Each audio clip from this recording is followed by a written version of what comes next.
Já, Birkir, við erum ennþá hérna fyrir norðan þó við séum farnir að þokast hægt í átt að bænum.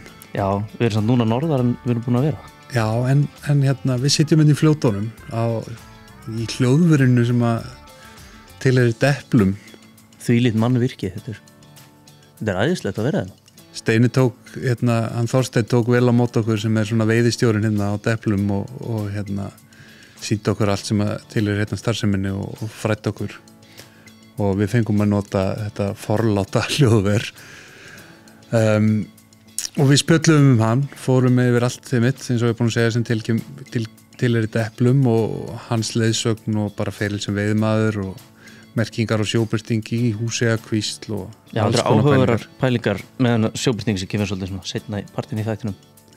Já, en við værum náttúrulega ekki hérna nema fyrir góða fólki sem stendur með okkur. Það er rétt. Og það er Eyrberg, það eru þar túfti undirfötin sem að standa næst okkur bókstaflega því að þetta er það sem að liggur einstað manni þegar mann er kalt í vorviðinni.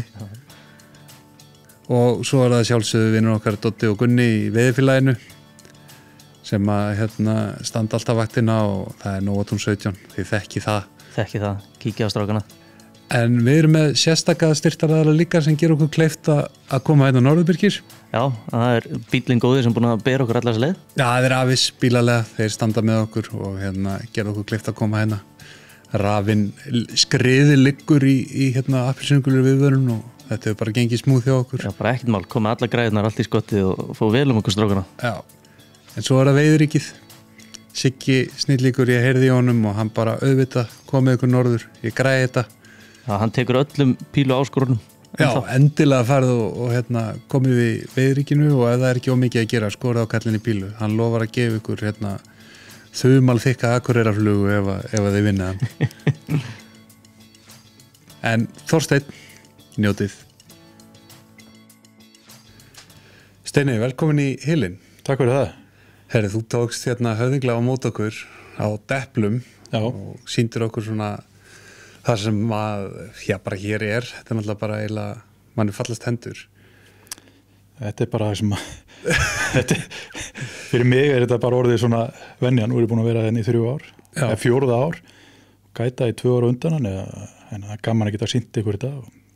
Já, þú ert að vinna fyrir Eleven Experience sem að Reykjavík Depla. Þú ert titlaður Fishing Operations Manager og fleiri titlar svo sem. En getur þú sagt okkur aðeins svona, þú veist, hvað er Deplar og hvernig byrjar þetta? Deplar er svona, hvað ég var að segja, þetta er nú hótel, við megum náttúrulega ekki kalla þetta hótel, við gotum þetta lodge hérna. Fyrir auðvitað ríka fólkið, ef við segjum svo, þessum meira budget til að vera hérna.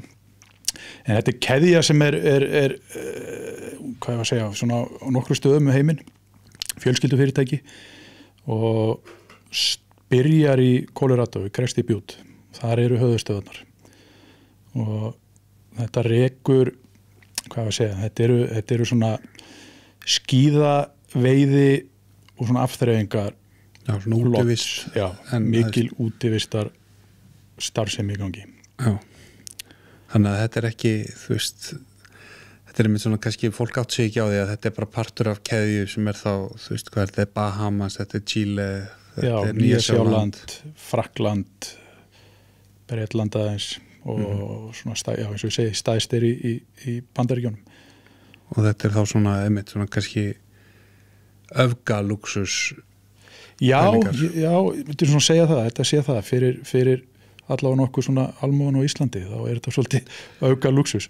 Já, maður er nú komið í mörg svona veiðihús hérna á landinu sem mitt að kannski heita luxus og eru flott og allt það, en það sem þú sýndir okkur hérna á Deplum er náttúrulega bara, manni fallast algjörlega hendur. Já, það er svolítið allt annað og ég man bara þegar sjálf, þetta var þegar ég kom í fyrsta skipti á Depla og fikk að skoða, þá var ég aðeins búin að vera að gæta fyrir það og ekki fara inn á Depla. Og þá var maður svona alveg bara kjálkifanir á maga og misti sig bara alveg. En sama, þetta sem kannski fannst á þann, svona hlýleiki og gott að koma inn og gott að vera þar. Þetta er ekki Marmara hótel úr frá New York. Nei, og einhver marmara ljón við einganginn og eitthvað svona.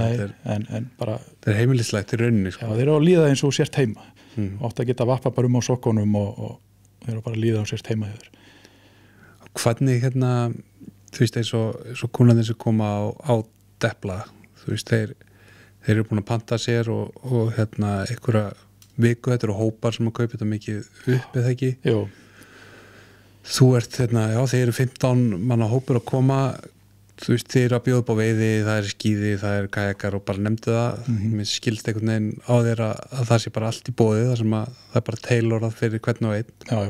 Hvernig fer þetta, þú veist, fram í rauninni? Þú byrjar náttúrulega á því að þú hefur sambandi söludeildin úti og kemur í sambandi við hana og hún raðar svolítið og spjalla við þig. Hvað kannski langar að gera? Þú veist, er það veiði, er það þyrluskíði eða er það bara útivist, göngur eða hvað sem er og býr til svona prógram með þér og tökum sér dæmi eins og bara á vorin að þú pantar hér bara, þú ert að koma í hópi inn í þyrluskíði og þið vilja veiða sjóbrytiki 2 daga. Þá er bara gengið út frá því og það er kannski verið að gera þetta í september, október. Þá er við bara ferlið í gang. Við bókum húsíðakvíslina eða þessar ár sem við þurfum fyrir sjóbrytingin og maður fyrir að panta gæta og ganga frá öllu. Þannig það er yfirleitt búið að púsla öllu saman með kúnanum áður hann kemur. Já. En vissulega getur komið upp svo staða að einhver biðjum það kvöldmatarleiti að fá að gera eitthvað allt annað daginn eftir. Fljúa bara upp á Vatnajökul eða fara að veiða í Laxá í Aðaldal eða whatever og þá þarf maður bara að fara minnætti að fara að hringja í menn og panta veiðileyfi og redda gætum og þess áttar, þannig að sveigleikinni fyrir hendi líka. Þú veist, það er fólk þú veist, maður er svona heyrst að því, þú veist, það er bara tekið þyrla og það er skíða fyrir hádegi og veitur sjóbrytingur eftir hádegi. Já, það er bara það er ekkit, við stoppum aldrei hér er bara hægt að, ef þú vilt eitthvað þá reynum við að redda því. Nú erum við í janúar, við keyrðum yfir Tröllaskagan frá Akureyri og leiðin í bæinn og það er svona mjög einhvern veginn þegar maður kemur fyrir nesið á Tröllaskaga, við erum vissulega út í raskati. Já. Hvernig endar svona operation innst inn í fljótum? Heyrðu, ég held að það nú verið margir möguleikar fyrir hendi þetta byrjaði en ég held að byrjaði þannig að eigandinn var í sambandi við Orra Vigfúsar. Sennilega byrjaði það eitthvað í gegnum NAFS eða hreinlega bara hann var að veiði selá sem að myndast einhver tengst þar á milli og svona fljótu bræði þá held ég Orri hafi dreigið hann inn í að reyna að skoða það að gera veiðihús fyrir fljótana. Já. Og Deplar svona átti nú bara að byrja sem sennilega 300 fermetra veiðihús eða hvað sem átti að vera en endar í þarna nokkuð 1000 fermetrum stækkaði örlítið en ég held að þannig hafi svona verið byrjunin en svo var það líka það að hann náttúrulega sama tíma mikill skíðaáhugamaður og þá passar þetta alveg saman að ef þú ætlar að skíða þá verður þú náttúrulega að vera í fjöllunum að svona snjórun er. Þannig að núna er þetta svona skíða veiðihótel með útivistar activities svona heilt yfir. Og Orri náttúrulega með sína tengingar fyrir og búin að vera lengi og... Já, hann var náttúrulega búin að vera mikið og við svona kannski svona stígum inn í og svona aðstofum þá við að halda áfram því starfi sem hann var með og vissulega Elvar góðin í það núna sem var hér hjá okkur áður. Já, Elvar Friðriks var í rauninni, þú tekur við á honum. Já, ég tek við á honum og ég svona hlaup mér í það, hann náttúrulega, ég byrjaði að gæta fyrir þá bara upp í Húseyjarkvísl á svona Sævari og Hödda og Mókahulaðinu og stutt á milli og svona sísoni tengi við þetta þyrlu tímabil Já, og það byrjaði þannig að Elvar hringdi svo í mig og fékk mig til að koma og aðstofa sig við að koma á svona einhverjum rjúpnaveiði. Hann var búinn að fara einhverja 4-5 túra hann Elvar í rjúpnaveiði og hefur aldrei hitt rjúpu, veit ekki hvernig rjúpa lítur út, kann ekkert á rjúpur. Alveg bara, ég held að ennþá nút í dags hann held ég bara mestalega búinn að skjóta eina. Þannig hann svona fær mig í það en hann er náttúrulega mjög fær svona veiðimaður. Já, en kann ekkert á rjúpur. Og svo svona þróast þetta bara í það að ég kem inn og hann bara dundra mér í þetta starf, veiðistarfið og svo er búin að þekkja hann frá því að maður var náttúrulega opnuðu svona mér ekki að ykkur og í Stangó. Þannig að hann fær mig í þetta starf og er náttúrulega ennþá að vinna á fyrirtækinu, þannig hann var svona, já, meðan í vasanum að hjálpa mér hvað ég ætti að gera og við vorum náttúrulega bara ennþá og erum ennþá í sambandi dagstælega, ekki svona, já, nánast bara jobbið og þar að leiðandi detti bara inn í þetta á fullu og ennþá er þetta svona, þú veist, þetta veiðistarfi er svolítið, það er að hvað ég segja, það er að plana veiðina, það er að plana með gestunum hvað er alltaf að gera, sjá gætana, gæta líka ef það þarf og svona bara allt sem tengist veiðinu sem við erum með. Það þarf að sjá búnað og þetta er ekki svona eins og kannski venlegt veiðhús. Fólk mætir bara á lagskonum og það eru vöðlur og völskor og stangir og flugur og... Já, og við bjóðum upp á það að við erum með allt saman. Það er bara léttiklænaðurinn yfir í vöðlurnar og stangirnar og hjól og línur og flugur og allt sem að bara þú þarft. Þó svo að þegar maður kannski er að plana með veiðimönnunum veturinn, þá svona, það er einn og einn sem kefur mér sína græjur, einhverju svona spes kallar sem vilja sitt, en flestir eru svona fegnir í bara að vera lausir við það. Já. En þeir eru við bara með alveg græjur sem við bjóðum upp á. Og það er svona minkar vesinni að bera allt með sér, séu þarft. Þannig að, en svo þarf að velja réttu gætana og koma þeim í þetta svona, gerist kannski í apríl, mæ og svona láta að vita hvernig sumari verður og þjálfa þá þannig að þeir funki með okkar gestum. Því það er ekkit sama hvernig gætar eru.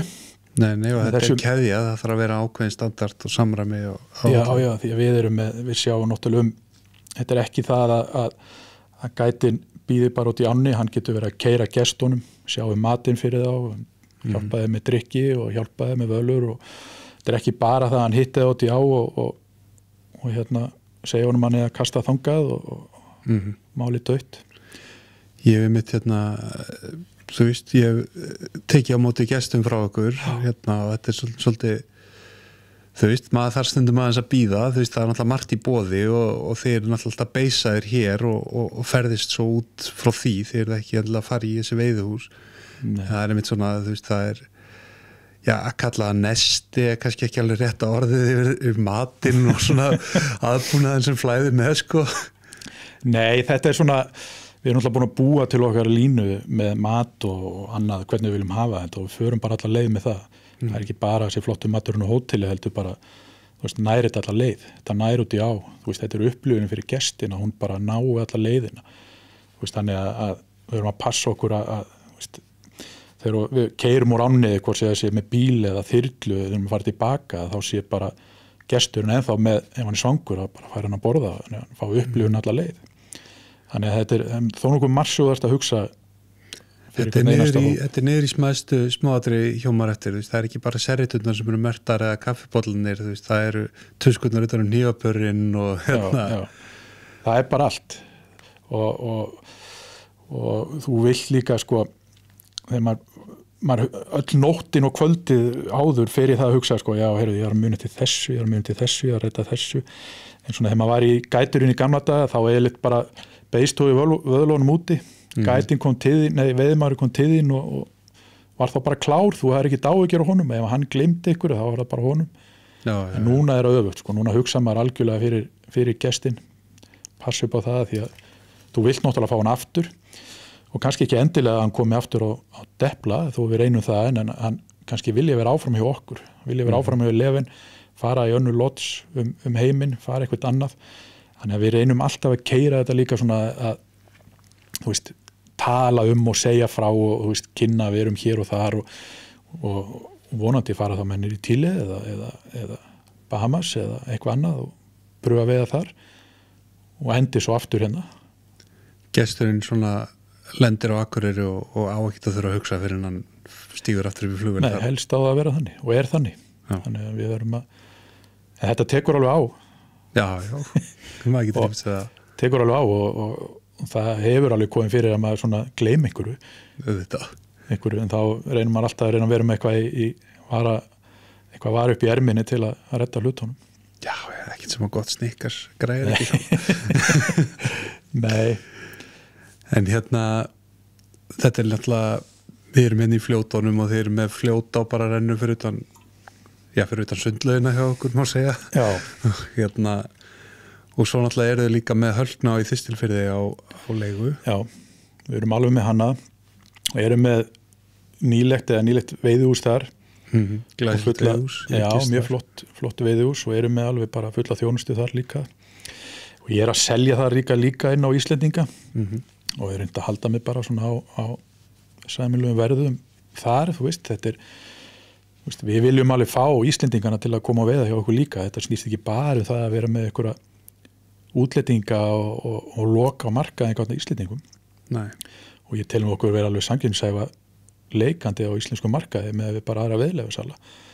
Því við gerum þetta ekki dörfisi, nema bara við getum tekið ykkur á leigu og sagt bara, þetta er bara okkar á og við viljum ekki hleypa neinum hérna. En það er ekki alveg svona markmið, við viljum hafa einhverja með og við þurfum að geta sýnt upp á veiðitölur Já, sjálfsögðu. Þannig að þú getur ekki bara lokað og sagt, það veitur síðan 10 fiskar síðasta sumar, kontu, þannig að það gengur ekki.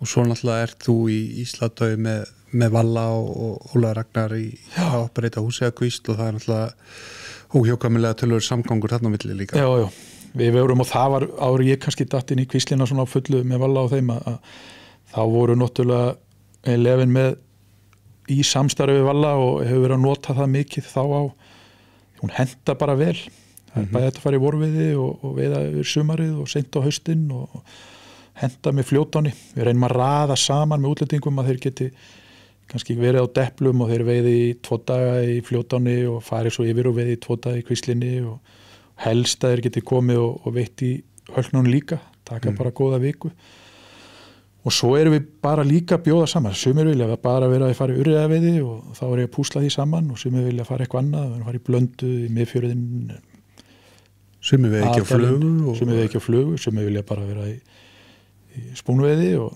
það var bara að redda því. Maður hefur séð myndi frá okkur þegar við erum að fara með kuna á þyrlun upp í Blöndu 4 sem maður lítur náttúrulega að vera ákveðin sjarmi við því. Það er mjög mikill sjarmi vegna þess að þú flýgur þarna upp og þú lendir efst í gilinu, þú sér ekki neitt. Það er bara, þú horfir bara niður gilið og þetta er bara eins og þú sért upp í gjössalega upp í óbyggðum. Svo vissulega svolítið, en svo röltur allt gilið, þú sér aldrei bæina í kringu þig. Svo fer bara þyrla með því burti aftur inn á Depla og þú ert algjörlega eins og sést búin að vera eitthvað þar í Alaska. En vissulega er þetta langt frá og þú ert einn í heiminum þarna. Skemmtilegt svæði, hyljirnir ekki merktir og þetta er svolítið töff að vera þarna. Já. Og vissulega hefur bara kannski veiðitölunar að ekki verið svona með okkur síðustu 2-3 ári en það kemur tilbaka. Það kemur, ekki vona það. Jú, klárlega. En þetta er svona, við höfum verið að fara þarna og þetta er svolítið öðruvísi. Þetta er svona skemmtilegt, Það er allt öðruvísi að vera að fara, tökum einhverja ár sem dæmi hérna bara, ég hef gaman að þeim að fara í langa á það sem að þú fer á veiðir og þetta er skemmtileg, fallega á, fullt af veiðistöðum, fullt af flottum fiski, en þú ert alltaf ofan í öðru veiðmönnum, það eru skiptingar og það er dót en þú ef ætlar að reyna að velja einhver ár sem við erum svona meira að gera, það er að vera svona einir og sér sem er ekki truflun og getur svolítið svona hagaði bara eins og eigir svæðið. Já, enginn hafi verið á undan þeirra að koma eftir þó svo þetta var eitthvað kannski undan en veiðmenni finna það ekki finnst þeir svo sért algjörlega einn. Það er alltaf aðeins annað að lenda þyrlu einhverstaðar í Gljúfrun í Blöndu eða á bílaplanni við eitthvað mertan veðistað. Já, það er bara allt annað. Og þessi tilfinning er svolítið í Hölknáni. Já, þar ertu svolítið, þó að við Íslendingarnir vitum að Þórshöfn er við hliðina en þú fer í Hölknána að veiða og þú sér engan Óla bónda kannski verið eitthvað að skottast eftir einhverjum rollum en hans ertu bara algjörlega einn. Fer honni í Gljúfrið, þú sér engan. Síminn ekki í sambandi, þetta er mjög svona þægilegt og vistvænt fyrir svona alveg veðmenn sem vilja koma að slappa af. Algjörlega, þetta náttúrulega, þú veist, það sem við erum að lýsa náttúrulega eitthvað sem fyrir okkar hlustendum allflestum náttúrulega algjörlega out of touch, sko, þú veist, þetta eitthvað sem svona við erum náttúrulega mjög þakklátir fyrir ykkur að leyfa okkur svona aðeins að skyggnast á bakvið þetta, því að það ofta ekki kannski svona mikið leyndarhyggja frekar heldur en við höfum fengið að opna hérna bara allar hurðar og allar skápa hjá okkur. Já, þetta er þú veist, við hefum okkur auðvitað öryggsi þegar við erum með kannski ekki öryggsi, við erum með kúnan, við pössum hann algjörlega, þú veist, hann er nummer 1, 2 og 3 og reynum að draga okkur svona út úr fjöldanum og annað en hótelið er kannski ekki alveg akkurat eða lotsið svo köllum að kannski ekki akkurat sko, við erum ekkert að fela það. Nei. Þú veist, það er hérna í Dallum, það er fólk úr sveitinni sem vinnur hérna, það er alltaf fólk að koma og það fær fólk að kíkja við þó svo að við pössum það að ef það eru gestur á hótelinu þá kemur ekki annar inn. Nei, en við svona reynum aðeins að kontróla því.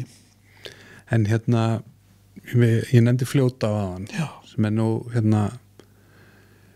bara eiginlega frábær veiði á og allt þetta svæði bara þú veist náttúrulega rosalegt bleikjusvæði og svo náttúrulega lagsvæðan líka. Hvað getur þið sagt okkur Fljótana? Herðu, Fljótáin ég fór og veiði veiði gætaði mann ég held að það verið 2015 fengum við að koma hann var ég með útlendingi í Kvíslinni, voru við nokkrir og hann þekkti eitthvað Orra og Orri bauð að koma og við komum og við bara, hvað er þetta? Þetta er helviti spræna, vatnin rann hratt niður, mikið að mýi, ekki ekkert að vera náðu samt að landa einhverjum 4 lögsum með eitthvað og eitthvað bleikjum og veist, maður svona hugsaði með sig þetta, veist, ég ætla aldrei að koma aftur, þetta, mann fílaði þetta ekki. Svo byrjaði maður að vinna þetta og maður fór að umgangast ánað, þá sá maður bara hvað hún er svona allt öðruvísi heldur maður hafa hann í minningunni. Þú veist, vatnið er að vissulega allar gerðir af vatninu, það rennur hratt, það eru hægir, hillir og þess aftar, en hún geymir bara fullt af fiski.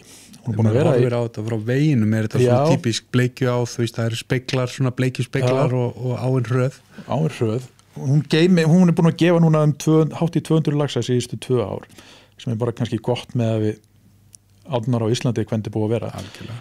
En svo getur við sagt kannski 1000 bleikjur ári, svona það sem að allan að rætta í bókina og þú ert alltaf í aksjóni, þú ert alltaf í fiski í öllum hyljum og þú ert alltaf að reysa eitthvað, jú, kannski eru það bleikjur sem eru að djöflast eitthvað undir, allar að uppstríma, allar að nota sunray, þú ert alltaf í ykkur aksjóni, þú veist aldrei hvað er að taka hvort sé bleikja ekki, sko. Nei, og hún geymir alveg stóra laxa, við 2018 hafa 105 cm lax. Já. Og það var nú Rússi sem veitti það sem held ég á nú bara eina stærstu ána í Rússlandi. Þannig að sá lax var nú bara svona eins og meðal fiskur hjá honum. Það er hálfgerð synd bara. Hálfgerð synd, en þegar við sögum að það var bara með stærstu lögsum á Íslandi, þá var hann svona brosti, sko. Nokkur róður, það þurfti alveg stórlaxa veðum að nýja þetta. Já, en það er svona 30 pundar laxar eru svona meðaltali út í annu sem hann er með, þannig að en ég hef mjög gaman að fljóta hann og hún er búin að breytast mikið svona hjá mér eftir maður voru að vera hérna. Og þetta truflaði mig ekki neitt lengur. Gerði það svona fyrst, nú maður hættur að finna fyrir því, finnst mér. Já, ég meina þetta er ástæða fyrir því að seiðin lifa góðu lífi og þetta er fiskur. Já. En við erum búin að vera svona, það er búin að vera svona aðstóða svolítið bæði bændur og legutakan að svona byggja upp kannski ána, það er búin að koma sleppingar eða gröftur eftir satt, ekki sleppingar en hann náttúrulega veið að sleppa á henni, hún kom í það, hún var náttúrulega, það var kvotið á henni en nú er hann að grafa hrogn og hjálpina þess meira heldur hún var af því hún er náttúrulega þetta er náttúrulega stípla fyrir ofan þannig hún er svolítið með svolítið svona hún, hvað maður að segja vatnið er svona alltaf það sama, þannig það er svolítið svona grætt botn, þetta minnir svolítið á Aðaldalinn svona hvernig botnin er orðin í henni og þess áttar, þessi möl er svolítið meira hverfa, sko. Já. Og það er kannski svona hún ryður sig ekki. Nei, hún ryður sig ekki. Hún er sjaldan vatnslítil en hún getur farið í það ef það er mikil snjór í fjöllum að það sé svona flóði inni kannski bara vel júní og júlí.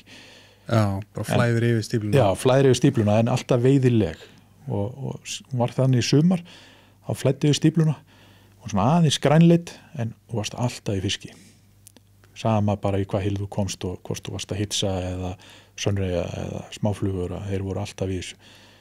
Og þið seljið en þá þú veist til Íslíka í ána Já, við reynum að gera það og ég svona reyni kannski, ég tek dagana fyrir hótelið fyrst til að byrja með og set svo inn í bara til Íslendinga svona ef að þeir spurjast eftir í eða bendi þá allan bara á Viva sem með ána á leigu Já, það er sonur Orra hann er ennþá með hann á leigu og maður bendir honum þá á hann og hann kemur þá bara selur, hann er með veiðhús með ánni og lefur fólki þá bara að vera þar. Já, frábært. Það ekki allir sem vilja vera upp á deplum hjá okkur. Nei, ég held að Birgir, ef við myndum skella okkur í fljóta þá, ég veit ekki alveg hvort að budgeti myndi leiða okkur að kista deplum. Það er svolítið svona, kannski ekki alveg vel orðað, það ég held að myndi allir vilja vera á deplum. Já. En já, það eru kannski aðrir hamlandi faktorar. En talað að náttúrulega eins og vorum að snerta á það er ekki ókipis að vera deplum og skiljanlega og ekki vera alla en Dotti og Gunni í veiðifélaginu og ég veit nú ekki hvernig þú ætlar að snúa það út af þessu ásteinn en þeir sendu mér spurningu til þess að henda á þig svona blindsided frækt fólk, er það mikið að gera ferð sína og ertu mikið að svona handera það í veiði dagstælega? Já, það er það svona vissu leyti sko, já bæði náttúrulega frækt fólk og maður verið með marga svona fræga og þetta má maður náttúrulega ekki gefa það upp hverju það Eitthvað hefur alltaf í fjölmiðla Jörgur Klopp og eitthvað svona Já, Klopp og það hafa komið svona í fjölmiðla nokkur fræði sem hafa verið þó maður svo sem, kannski ekki sem feli að maður getur alltaf sagt frá einhverjum sem mörgum árum setna en það er náttúrulega bara þannig að það er mikið af þessum veiðimönnum eru kannski mjög ríkir og bara mjög ríkir en eru kannski ekki frægir og það er svo satt ekki alltaf saman sem merkjum það sko, hvort þú ert ríkur eða sér svo frægur sko. Nei. En það er Kloppari var nú þvæla sérna og ég kom byrjaði nú svona að starfa en það hafa verið svona leikarar og þess áttar en það er svona kannski ekkit sem að maður vil gefa beint upp Nei, núna. Það er einhver svona leynd að verið því Já, en það hafa farið, maður er farið með þá í Húseyjarkvíslina og í Fljótána að veiða þannig að það er alveg nóg fyrir þá drengja, þeir fá ekki að vita meira Nei, og þessi voru náttúrulega bara, þetta er bara fólk eins og ég og þú Já, það er það, ef við komum í ána þá er þetta bara fólk eins og við tveir og er svo sem ekki dörrusi en margi kannski vilja bara fá að koma og fá að pröfa veiða Þú veist, vilja fá lax núna, ég ætla að fá 20 punda lax eftir hádegi maður fyrir 4 tímar en að kenna þeim að kasta fyrst og allt það en svo kannski fá þið fisk eins og þú veist, það er ekkit mál kannski að setja fisk eins og þetta landunum það er aðeins flóknara aðeins annar mál þegar menn voru bara að ætlaðu að mæti skíðaferð og vilja svo bara fá 20 pundar en svona og þetta var mjög góður eða alltaf svo að landa 20 punda fiski eða 10 punda fiski En ef við segjum aðeins skilji við depla svona beint og förum aðeins að þér persónulega hvar byrjað þú að svona fetta þessa veiðibraut? Það er svona ef maður náttúrulega ólst upp í Varmalíð þá var maður með eina á rennandi 250 metrar á húsinu og á þeim tíma þá ég veit ekki hvort þú var akkurat löglegt en þá allavega veitingin á Silungarsvæðinu Húseyjarkvíslin og gast keypt veiðileyfi í hótelinu í Varmalíð en það var bara sumrin, þannig að það var enginn að veiða á vorin og þá rölti maður bara þegar skólinn var búinn og fór maður bara út 5 mínútur var ég komin niður í á maður fór bara að veiða leika sér að veiða og maður var að veiða ykkur urriða og sjóbirting, það vissi maður enga mun hvað urriða sjóbirting skilu, það var bara allt ykkur fiskur og þannig ég svona byrjaði svolítið þar og svo átti svona fjölskyldan hjá mér átti sumarbústað við Svínavatninu Blönduós og þar var maður svona á bátaveiði á sumrin og netaveiði fiskjar já, þannig þar var maður mikið í kringu veiðina og svona kveikta eins í mér sko og eins hann að heima afi átti nú frá bæ við varum að hlýða þannig sem áttu alltaf bændadögu á Sæmundaráni, maður þvældist þar og eftir honum, þú veist, hann var alltaf bara með spún og maðk sko að veiða bændadaginn og eldi maður hann í kringu Sæmundarána að veiða. Mögnuð á Sæmundará. Mjög mögnuð á. Smá spræna. Já, en geymir fullt af fiski. Og stóra fiski. Já, og það, þú veist, auðvitað ætla ég náttúrulega ekki að tala helst mikið Sæmundarána hérna, því að nei. Að maður svo sem, þó maður hafi alist upp í kringum hana og renni þarna og svo sem aðri með hana á leigu og að veiði henni. Og þú veist, það bara fín veiði og glæsilt veiði og svo allt gott en það að segja sko. En þetta var alveg draumur að eins var að hafa þessu á leigu. Já. Ég veit ekki hvort þeir gefið það nokk tíðan eftir. Nei, ég held að ég búin að kaupa sér eitthvað jarðaskikka og svona til þess að reyna eitthvað að strykkja sig og alls konar. En auðvitað bara, þú veist, fína og maður oft í kringu hana, þannig að bara gott að þeir hafið hana og selja sínum kúnu þar. En svo svona byrjaði maður, þarna var maður að þvæla, svo fór maður svona kynntist nú ekki valla fyrir mikið seinna sko. Maður náttúrulega mann bara eftir honum í skóla og þetta var svona titturinn í skólanum, alltaf rífandi kjaft og eitthvað þannig. En svo fór hann alltaf bara í burtu, fór á krók og fór svo eitthvað suður í skóla, en maður svona kynntist honum ekkit fyrir seinna almennilega. En þá fór maður að þvælast með Sævari og Hödda og þeim frændum hana, Árna og Óli kom nú svo seinna inn í þetta, hann svo ungur. En við fórum að veiða svona, vorum að þvælast þarna í kringum Kvíslina og niður á Silungarsvæði og förum svo suður. Ég flytt suður bara 2000 og Sævar komið suður og þannig að við fórum í þess að fræðu Korpu og vorum að þvælast þar fyrir 5.000 skall að veiði í Korpunni. Korpuljón. Já. Það þjóðflokkur. Maður hafði ekkert efna á að fara í elli þarna sko. En maður komst í Korpuna. Jón Þór var búin að redda því. Já. Og þannig að við fórum svona veiða svolítið í kringu Reykjavík í svona þessum ám svona sem við fórum í Stórulax á 4 og vorum svona aðeins að þá var maður ennþá svolítið bara í svona spúninum og og maðki og var nokkuð fær með maðkin í Korpunni. Alltaf flugustöngin með og svona æfa sig að kasta flugunni en það er svona kannski upp úr 2005 sem maður svona dettur bara alveg í fluguna og bara hætti maður hinu fór bara sjálfur að kasta flugunni það var enginn að kenna manni þannig að maður svona lærði þetta og þá fyrir við að kaupa okkur veiðileyfi í Kvíslinni gegnum alla, 1 vorhól vorum alltaf með opnunna í byrtingnum fengu svona hol í loki júni að því að það var alltaf hestamannamót á Vindum fengum ána húslaust búið að leigja húsið fengu þetta á einhverjum svona díl hjá Valla því að það var náttúrulega ekki hægt að veiða þá upp á A-svæði eins og kallast í Kvíslinni því það voru tjaldstæðin þar á bökkunum í Laxil og Gullil þannig að það voru alltaf einhver að synda í Gullil eða berasæðir í Laxil þannig að við fengum þessa daga og svo áttum við alltaf veitt með síðustu hollónum í september og við vorum að veiða þetta bara í þó nokkuð mörg ár þannig það er svona ekki fyrir bara núna í kannski síðustu 10 árin sem við fórum svona detta inn á að vera með svona alvöru holl alvöru á þessum tíma þá er náttúrulega allir veiðsjúklingar Íslands að fylgjast með ykkur á mókveiði.com ekki, hvað er þetta? Já, og ná mókveiði síðunni, veiðum.com Veiðum.com, já, mókveiðifélagið. Já, það var mjög skemmtilegt tímabil og svo við köllum okkur nú ennþá svona mókveiðifélagið en veiðum.com við erum búin að loka síðunni, við erum með hann á Facebook sko, aðeins, en við vorum mjög svona aktífið þá sko með vídeóvélar á hausnum og Já, þeir voru með einhverjar GoPro eftirlíkingar, AliExpress GoPro. Auðlýsa fyrir þá og reyndu svona ýmislegt og það var bara mjög gaman. Þá var eiginlega engin svona byrjaður hús. Facebook var náttúrulega ekki komið og það var ekkert að þessu komið almennilega.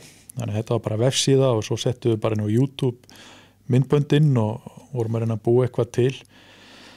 Og ég er ekki að segja að við höfum verið einhverju svona fórsprekkar í þessu en við vorum allavega samt sko, hvort segja að ætla ykkur að ekki Já, og sem aðri búin að taka fram úr okkur núna en það eru við bara undir gamli kallar og hættir þessu núna en þetta svona eins og Höddi kom nú inn á þegar við vorum í Kjósinni og vorum að taka upp þar og syndandi yfir og hann, ég man ekki hvort að Hörður hafi sagt nokkuð frá því en það var þarna eftir dag 2 þá held ég að það verið einhvern neðafundur hjá stjórn Stangó það reka okkur upp úr ánni sko en það þau bara, það einhverju bara berasæði menn í bara þarna niður við brú í svæði 1 í Laxáni og bara það eru útlendingar þarna og allt í skrúinu bara þau eru sendaði upp úr ánni Grókjaðmenn Já, en það reddaði svo fljótlega og við förum svo veitum við og gerum flott myndbönd í Kvíslinni og fórum í Aðaldalinn og svona þess áttar og voru svona duglegir svo bara hættu við þessu svona þegar maður áhugin minnkaði kannski á að vera búa þetta efni allt til Þið náttúrulega mætti Aðaldalinn bara með einendur og þetta var svona svolítið no fucks given sko þú veist og þú náttúrulega í ljótasta Völjujakkalandsins Já hann ennþá ég klúraði að koma í honum, ég ætla að vera í honum núna Ég held að Tommi skúla í veiðportinu fyrirgjá okkur þetta en ég skil ekki það kannski bara til merkjum hvað hann góður sölumæður að hafa seltir húðlitaðan í Action-jakka Sko, ég held nefnilega á myndinni hafa hann ekki verið húðlitaður, ég held að hann hafa verið upplitaður sko, þannig að hann átti ábyggilega öðru þess á litin en hann var mjög góður þessi jakki sko og ég held að hann sé á flestum myndum og myndböndum inn á öllu frá Mókvíufélaginu sínum tíma sko svona áður maður fór og fekk svona upp, hvað segir maður svona upp að jakka eitthvað eitthvað annað það var alltaf þess að vera bera ofan í völu svona fjalla ég vissilega var það stundum en ég man nefnilega hefur komið þarna í Laxá og í Aðaldal sko fyrsta skipti komum við þarna og þeir tóku svo lítið marka á okkur sko þeir voru ekkit, heldur bara að værum eitthvað svona grínlið við fengum ekki svona verið í veiðhúsinu við lendum inn í Holli sem var búin að vera þarna í 25 ár og þeir bara við erum bara allir í okkar eigin herbyggjum þannig við vorum bara sett inn í Lyngholt eða Lyngholt eða eitthvað heitir það eru sögumbústaðarnir hliðin og bara látni vera þar, fengum að borða í veiðhúsinu en svo voru bara sendir aftur í burtu Þeir hafa séð vídeóðu kjósinu og við getum ekki haft þessa menn í húsi Ég hugsa það, en það var svona strax fyrsta kvöldið þá allavega voru þeir svona hættir að gera svona kannski grína okkur því þá voru við konum með bara 6 laxa og þeir með 2 og svona gekk þetta alveg þann til að síðasta morgun þá náði ég einum 24 punda beginni en þeir toppuðu það því að þeir náðu nú einum sem var held ég aðeins stærri en þeir voru náttúrulega náðu ekki mynda á honum og ekki neitt en þeir vissulega náðu honum held ég maður þessu þýst því að náttúrulega mætt þarna með einundurnar húðlutuðum jökkum og þið voru líka þungir í ykkur svona þú veist þannig krabla.is stórt þið voru með svona langar stóra túpur Já, þú veist við notuðum sko við dettum inn í samstarf svona hálfgerð samstarf hefur segjum með Stebba og við vissulega við vorum að nota flugurna fullt og það eru marga flotta flugur og maður ennþá að nota suma Íðan og Kolskeggur og krabla náttúrulega Já, Úan var ein fluga sem að ég notaði svo í Aðaldalum og ég held ég veit bara 4-5 laxa á hana svo maður pröfa hana einu sinni aftur og bara hætt aldrei farið undir aftur og við vorum með Stebba þarna og svona, hann var svona hjálpa okkur og þú veist við vorum alltaf ungir og áttum eitthvað pening þú veist var að láta okkur hafa flugur og eitthvað hálfverði og svona eitthvað bara sponsored Já, en við notuðum mikið og þær voru alveg að virka kannski var það hluturinn hann að við mætum eitthvað kröfluflugur sem aldrei hefur notaðar í Aðaldalum Hræriði hans upp í þessu? Já, það var bara fiskur á í öðru hverju kasti og mikið stuð og þeir svona, þeir voru svona ekki dána með okkur, tók okkur svona í sátt þarna þetta hol, en svo fórum við hérna árið eftir og þá fengum við nú ekkert að vera með þeim í holli, þeir vildi ekki hafa okkur þá fórum við nú með Hilmar Hans var hérna og fleiri svona góðir Matti og Davíð Másson og fleiri sem voru hérna í því holli og þá var svona gerist það sama eða aftur sko að við tökum svona hol sem ég heldur við erum með 20 eitthvað laxa aftur sko þetta holið og dónaskapur sko Já, en þá voru líka búin að læra eins meira því að við sko, árið áður við náttúrulega með Ara og erum aftur með Ara þarna reyndar Ara Hermóð þetta holið hann náttúrulega hjálpaði okkur fullt að þú veist náttúrulega ekki þú kemur í Aðaldalinn hvar fiskurinn þarna bara alveg glemt í sko Já. En það var hann að góð saga nefnilega með þá voru við í hann var Hilmar Hansson var upp í hann var sérlega upp í hvort hann var upp í vitaskjafa eða þar og við í Prestil sennilega, já, það var eiginlega þar, þannig að það er náttúrulega mjög stutt á milli og við vorum búin að veið ykkur á 2 fiska, við varum alltaf með 2 stangir og svo sjáum við að Hilli kemur keyrandi nýrtir og segir, heyrðu, takan er búin, þetta er bara búið, andrúmsloftið hérna, skýinu er komið niður og sér hvernig gárar á, þetta er bara búið. Þá voru þeir, stóð þarna með okkur og þá voru þeir úti að veiða, annar á bátnum, það var Sævar og Óli var á bakkanum og þá allt í einu bara á hjá þeim báðum í einu. Það var ekki bara sleppa á en við sáum bara undir iljarnar á Hilla keyrandi upp aftur og farin að veiða. Fyndi að skuli nefna Hilla, hann og Björgvin sonur hans voru einu mennandi sem við hittum á Akureyri í þessari ferð okkar, það voru 2 reykingar. Hann er ekki meira búið en það. Nei, hann er góður maður, en ég held að hann sé ekki búin að fyrirgefa okkur ennþá að hann var náttúrulega alltaf í sama herbygginu í Aldalum og það er akkurat herbyggi sem er beint fyrir henni heitapottin. Og við tókum hérna svona all-in hérna 3 nætur röð í heitapottinum. Þetta er ekki góðan veiður að dólk. Já, mjög mikil dólkur og hann var oft búin að opna gluggan og garga á okkur út en það var svona, já, þetta var mjög eftirminnilegum tími þannig sko. Þið eru náttúrulega líka í skemmtinefndinni á Stangó þessum árum eða ekki? Jú, við tókum þar að ég held að við vorum allan á 3 árin eða 4, við vorum allan á 3 árin og það var jú, svona búin að fjalla það með höttaðis hvernig skemmtinefndin var, við náttúrulega eins og við segjum þeir voru þarna Ási, Gunni og Matti og þeir félagar á undan okkur og þannig við tókum náttúrulega góðu búi sko.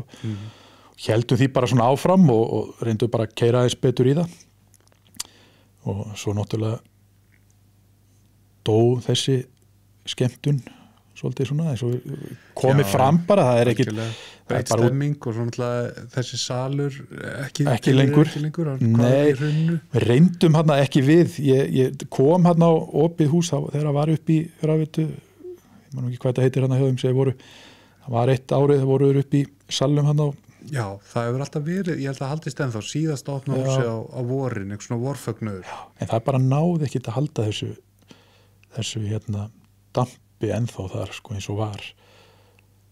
Hvort sem að það sé breyst. Já, þetta breytist það bara og það er bara gott, þetta tími sem var og við reyndum hana meira eins að við lendum þetta hætti í hrunnu en við byrjum svo og náðum einni árshátíð. Það var síðast árshátíðin sem var hann upp í Súlnasal. Nei, já, við fengum nú ekki í Súlnasal en við heldum hana hérna í Gullhömmum. Já, upp í Grafarholti. Já, og það var fullt hús og mjög gaman en við sáum hvað það var erfitt þannig að við heldum nú bara eina ástíð. Já. Reyndu það svo ekkert aftur. Nei, þetta voru náttúrulega alltaf framan að síða heyrt þessar ásatíðir og... Já, en þetta var gríðarleg vinna að vera þessi opnu kvöld sko. Það var náttúrulega brasið því að fá ykkur hvað er átt að vera sko. Það var að fá prestinn og það var að fá einhver til að vera með atriði og einhver til að vera með veðurstaðalýsingu og búa til myndageturunna og svo var betl út vinninga og kaupa vínið og mættir fyrr og sjáum allt og ganga frá og þrífa húsin þetta var feikna vinna en mjög gaman en það var svona öðruvísi þegar maður var í sko, versta var að því að maður tapaði þarna kannski 3 ég held að það eru 3-4 árum að því að við gátum ekkert verið fullir sko. Já, það er aðalsorgin og bara að vinna og það þurfti að vera að gera upp posan og svona. Já, sjáum það en þetta er búið, þetta var gaman meðan það var stóð. En það er náttúrulega á þessum tíma líka þú veist, Hörður fer hann í stjórn og þú dettur hann í leiðsögnuna líka, hvernig gerst það?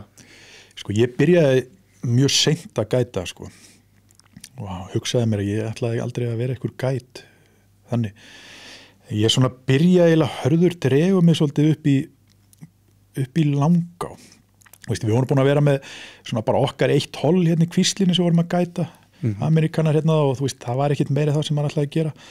Hörður dregur mig svo upp í Langána, þetta er svona 2009 eitthvað þá þannig að dreifum upp í Langána og ég fer að gæta þar og mér fannst það bara mjög gaman gæta bara á svona eins og þeir kalla á præminu sko í byrjun júlí allstæða fiskur á lotti og svona kannski auðvelt og gott veður og gaman skemmtilegu tími til að vera í Langá ef maður ætlar að veiða þar sko. Já, og og ég ennþá hef svolítið svona, maður hefur svona tilfinningar að það gaman að fara í Langá sko, það gaman að vera þar og það skemmtilegur hópur að mönnum sem vinnar já, mjög skemmtilegur hópur og þægilegt líka já, og Langáin svona jú, þegar náttúrulega að versta að þegar líður kannski hausti þá loksis komið sko, hún allavega þessi 99 veðurstaður upp í vatn já.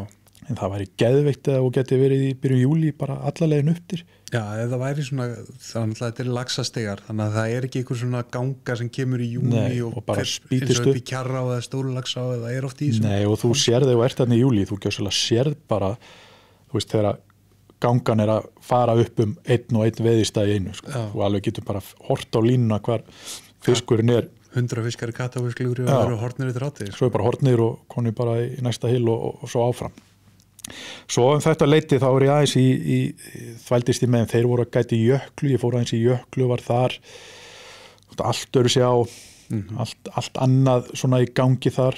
Þetta náttúrulega líka bara að byrja svolítið. Já, það svolítið að byrja þá var náttúrulega bara steinboginn hæsti staður í jöklu, fiskurinn bunkaðist þar, svo var hann þessa staði niður og svo var hann í þessum hliðarán sem renna þarna og það var vissulega erfið en samt skemmtilegt að vera þar mjög skemmtilegt að vera þar líka og ég mitt var hérna þegar áin var að þegar gerðu stigan upp já, eins og við tókum viðtalið að Snævar hérna fyrir ferðin okkar norður og hann mitt vitnaði það þegar það verið þarna líka og þeir bara svona, maður horfði bara á fiskinn bara tæmast og svo bara það eru 70 kilometrar að viðbúti hérna upp ég held að verðum að fara að leita hvert hann fór en vissulega núna, nokkrum árum setna náttúrulega bara geggja svæði þarna upp eftir öllu en það bara breyting á því En það ágætis vingill sko því að Snævar náttúrulega var þetta allt sem svo jákvætt fannst svo rosalega spennandi að sjá fiskinn bara hverfa en þú náttúrulega bentir á það vingil að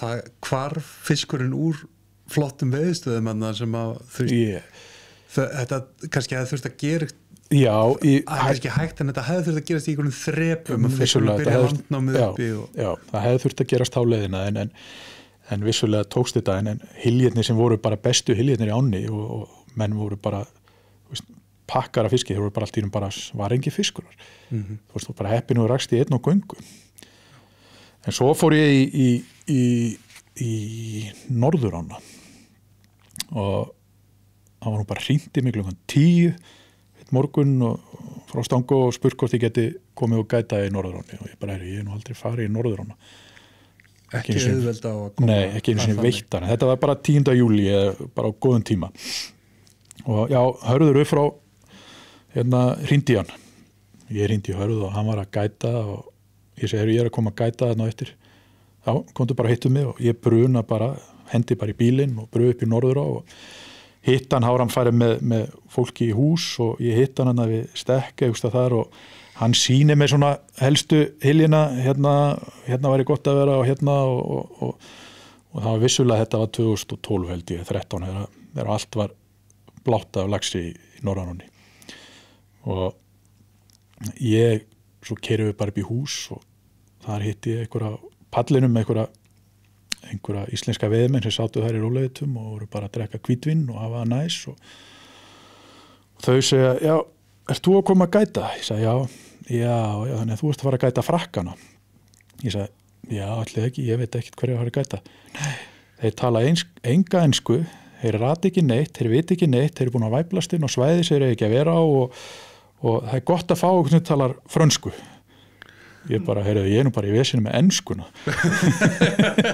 þannig að ég fór og hitti þessa frakka og þeir voru bara bonjour, og ég bara, ég veit ekkert fór að reyna að tala ensku við og hugsaði mér, að hverju að tala ensku við og ég skil ekki ensku þannig ég talaði íslensku þeir töluðu frönsku en við fórum út og ég náði allavega að segja þeim hvert þau voru að fara og hvert svæði voru að fara og lét náttúrulega eins og ég væri búin að gæta þarna í 20 ár og þeir enduðu á því að landa einhverjum 10 fiskum og bara gaman en það var engin ég gerði ekkert annað heldur en keyra þeim og labba með á eitthvað og var svona að reyna að giska á einhverja staði sem að væri fiskur en það bjargaði mér, hún var náttúrulega bara pakkfull á laxi það hjálpar þannig ég var dregin hann inn og sem frönsku mælandi gæt en vissi ekkert í frönsku.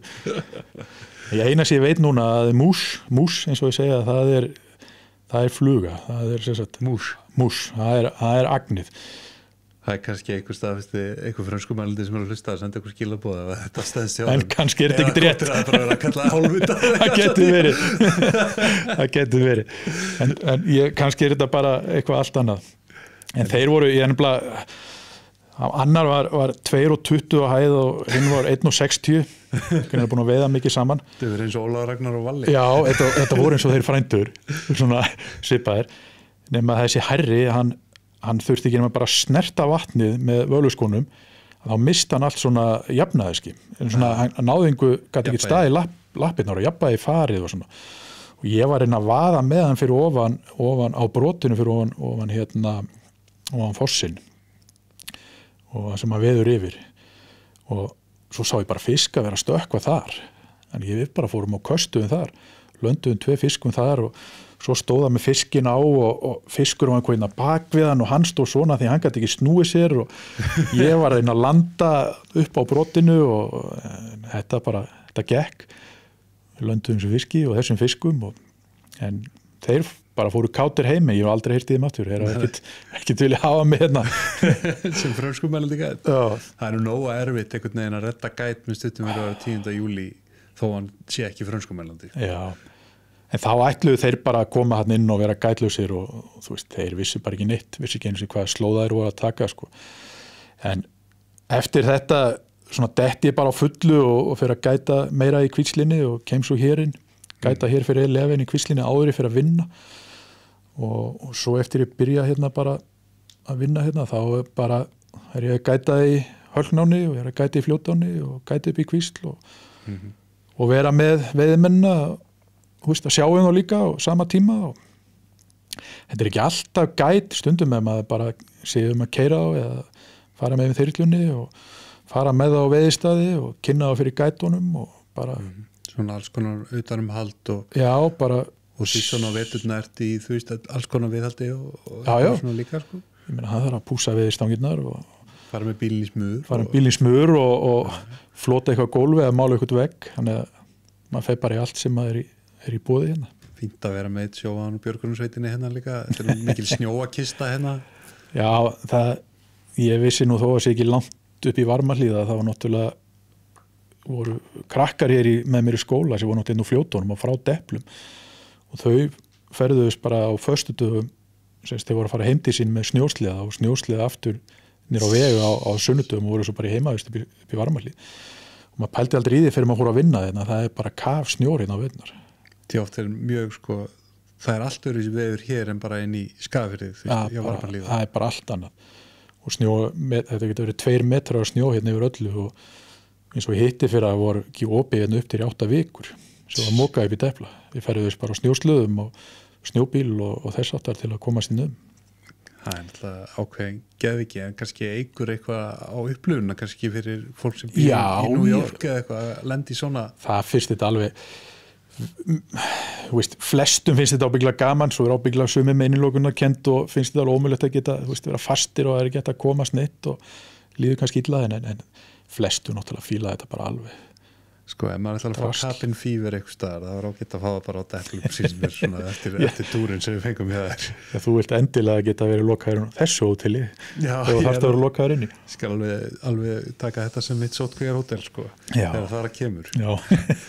En hérna, Gústi hjá Eirberg, hann er alltaf með fasta spurningu í þessum þætti og hérna, þeir standa með okkur í sér þáttagerð og hann er alltaf einstaklega forvitin það svona eftirlætis veiðistæður hvort sé það skemmtilegu veiðistæður eða eitthvað sæta minningar áttu eitthvað svoleið stað sem er í svo að öðrum Já, ég ætla að segja svona í heild sinna auðvita er maður náttúrulega búin að fá stæðstu fiskana ævina í Laxá Viðaldal en sennilega er hún bara gullhylur í Húseyjarkvíslinni svona skemmtilegasti veiðistæður sem maður bara veit vegna þess að hann hefur að náttúrulega bara þetta er löngjá með endar á breiðu og þarna onni bara kröktafiski sko. Og þú sérðu það á ekkert sko. Þú sérðu það á ekkert nema svona í góðri sól og blíðu, svo fyrir að skyggja og þá sérðu það út alla á og vera splassa og hættæla og allir fjandinn, og að vera þarna að reyna svona 9:30 á kvöldin á sumrin þegar sólin í augunum á þér og þú sérðu að vera hættæla og þú ert með einhverja mikrosörri, já, fá svo einhvern fisk þarna. Er þetta lax, er þetta sjóbirtingur, er þetta 20 fiskur, þú situr í hann, þú slæst við henni 5 mínútur, þú missir hann, þú sér hann ekkert meira, þú veist, já, þetta var ábyggilega þessi stóri, eða á landarónum, hann var vissilega stóri eða bara lítill, en það er eitthvað við það að vera þarna, er alveg bara mögnu tilfinning. Plús það að sem að, ef þú lendir svo í að fara út á gjánni og þarfst að taka nokkuð sund tök sko, til að koma þér aftur á þurrt. Þannig að upplifun þarna, ég ætla að segja að sé Gullhylur í Húsavíkurkvíslinni, sé svona, maður er búin að fá marga flotta fiskar, sjá marga flotta fiskar, missa marga flotta fiskar. Þannig að þetta er svona góð, eftirminnilegasta staður og besti staður sem að mann eftir. En vissulega er þetta sama, ef þú spjalla við marga sem veitt í Húsavíkurkvíslinni, þá var þetta ábyggilega versti og leiðalisti veðurstaður sem við upplifa. Ég mani fyrst ekki sem ég kom þarna, það láfi bara, ég myndi að henda á hann með stönginu bara, er þetta þessi helvítis Gullhylur sem maður er búin að hlakka til að koma í? Þú veist, það er kúnst að kasta þarna. Þú veist, þú ert með klett í bakinu og ætlar að fara niður gjána og þú ert með grasið og þú ert með eitthvað smá hringstreymi og fiskurinn getur sakkað sér niður og verið ómölu. Já, og svo getur hann verið lengst niður á breiðu og þú ert kannski komið eitthvað vel áleiðis niður og háfinn að stökkva bak við það svo vast og þú bara, hvað er að frétta hérna?